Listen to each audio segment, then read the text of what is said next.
ఎంత కాదు, ఎంత సింపుల్గా చెప్పిందో తెలుసు లక్ష్మి. ఆయన లేచి వెళ్ళిపోయాడు నిశాంత్ గారు. నిశాంత్ గారికి భయం వేసింది. కుక్కర్లో మనిషిని ఉడికించడం ఏదో ఈజీగా ఏదో ఆయన లేచి వెళ్ళిపోయాడు లక్ష్మి గారు. పక్కన మనిషి ఉడకబెట్టినట్టు కుక్కర్లో ఉడకబెట్టి పక్కన మనిషి జంపు. ఇప్పుడు మీరే అన్నారు కదా, అంటే ఇది ఎవరిని అఫెండ్ చేయడానికి కాదు, లేడీస్కి ఉన్న రైట్స్ చాలా అవసరం సోషల్ లైఫ్లో, చాలా అవసరం. మనం చెప్పింది ఏంటంటే దాన్ని అక్కడక్కడ మీరు అన్నట్టే అక్కడక్కడ మిస్యూజ్ అవుతున్న వాటిని అడ్రస్ చేసాం. అది చిరంజీవి గారు లాంటి స్టార్ చేతు చాలా క్యూట్గా, నాకు తెలుసు మీ మనోభావాలు ఎలా దెబ్బతింటే ఎంత దారుణంగా ఉంటుందో పరిస్థితి, అందుకే నేను చాలా చెప్పకుండా అలా క్యూట్గా చెప్పించాను. చాలామంది లేడీసే చప్పట్లు కొడుతున్నారు థియేటర్స్లో. దానికి థ్యాంక్స్ మీరు అడ్రస్ చేసినందుకు. అది చాలా థ్యాంక్స్ మీరు అడ్రస్ చేసినందుకు. సుష్మిత గారు, ఫస్ట్ మీరు మూవీకి సంబంధించి కంటెంట్, ప్రమోషనల్ కంటెంట్ రిలీజ్ చేసినప్పుడు మీ డాడీ మిమ్మల్ని అడిగారు కదా పేరు నిలబెట్టాలి అని చెప్పి. మూవీ చూసిన తర్వాత ఆడియన్స్ నుంచి వచ్చిన రెస్పాన్స్ తర్వాత చిరంజీవి గారు మీతో ఏమన్నారు? అన్నానండి ఇందాక అన్నట్టు. సో డెఫినెట్గా పేరు నిలబెట్టేమని అనుకుంటున్నాను, బయట నుంచి ఎలా వినపడుతుంది అని అన్నారు. సో బయట నుంచి కూడా ఐఎమ్ రియలీ హోపింగ్ దట్ అదే రెస్పాన్స్ వస్తుంది అనుకుంటున్నాను. But he is very happy. నిలబెట్టావు at least.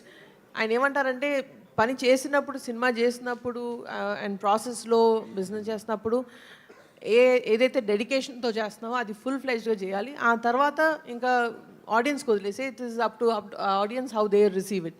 But the way you worked, ఆ మెథడ్ చూసి నువ్వు నిలబెట్టుకున్నావు ఆ పేరు అని అన్నారు. సో అనిల్ గారు ఇక్కడ సార్ ఇటు నిన్న రామ్ చరణ్ గారికి సినిమా చూపించారు కదా, ఏమన్నారు సార్? ఎలా ఫీల్ అయ్యారు? ఏంటి అసలుకి? సో రామ్ చరణ్ గారిని నేను చాలా ఎగ్జైటెడ్గా ఫీల్ అయ్యారు ఆయన. సో ఆయన సినిమా అంతా చిరంజీవి గారిని అలా చూస్తూ ఎగ్జైట్ అవుతూ చప్పట్లు కొడుతూ నవ్వుతూ ఎంజాయ్ చేశాను అనిల్ అన్నారు.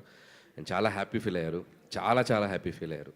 అండ్ ఆయన హ్యాపీనెస్ ఎంత ఉందంటే నన్ను గట్టిగా ఒక హగ్ ఇచ్చారు కదా, దాంట్లో తెలిసిపోయింది. నెక్స్ట్ ప్లాన్ రామ్ చరణ్ గారా మరి మళ్ళీ మెగా కాంపౌండ్లు ఎవరితో చేయబోతున్నారు అసలుకి? ఎనీ టైం వాళ్ళకి అవకాశం ఉందంటే మనం ఎగిరి గంతేసి చేస్తాం, చూద్దాం. ఇప్పుడు ప్రొడ్యూసర్ గారు ఆల్రెడీ రెడీగా ఉన్నారు అక్కడ. అనిల్ గారు, జీవి గారు, ఇప్పుడు ఈ చిరంజీవి గారి ప్రసాద్ క్యారెక్టర్, చంటబ్బాయి క్యారెక్టర్ని యాజ్ ఇట్ ఈస్గా for modern generation with contemporary ఎంటర్టైన్మెంట్తో చేశారు. అది రెండోసారి చూస్తే కానీ అర్థం కాలేదు. కరెక్ట్, మీ రైటింగ్ కరెక్ట్, 200% రైట్ అండి. నేను ఎంటర్టైన్మెంట్ చేయాలనుకున్నప్పుడు ఇందాక కూడా ఒక మాట చెప్పాల్సింది, హాస్యాన్ని చాలా సటిల్గా బార్డర్ దాటకుండా పండించగలగడంలో చిరంజీవి గారు సూపర్ తిట్ట దాంట్లో.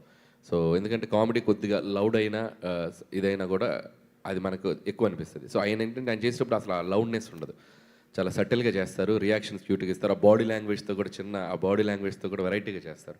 సో ఆయన చేసిన అన్ని సినిమాల్లో చంటాబ్బాయి ఈజ్ ఏ క్లాసిక్, నాకైతే క్లాసిక్. సో అలాంటి సినిమా నాకు చాలా ఇన్ఫ్లుయెన్స్ చేసింది. సో ఫన్ చేసేటప్పుడు దానిలోనూ ఒక టించ్ తీసుకున్నాను. సో చిన్న టించ్ తీసుకొని మోడర్నైజ్ చేశాను. సాహు గారు,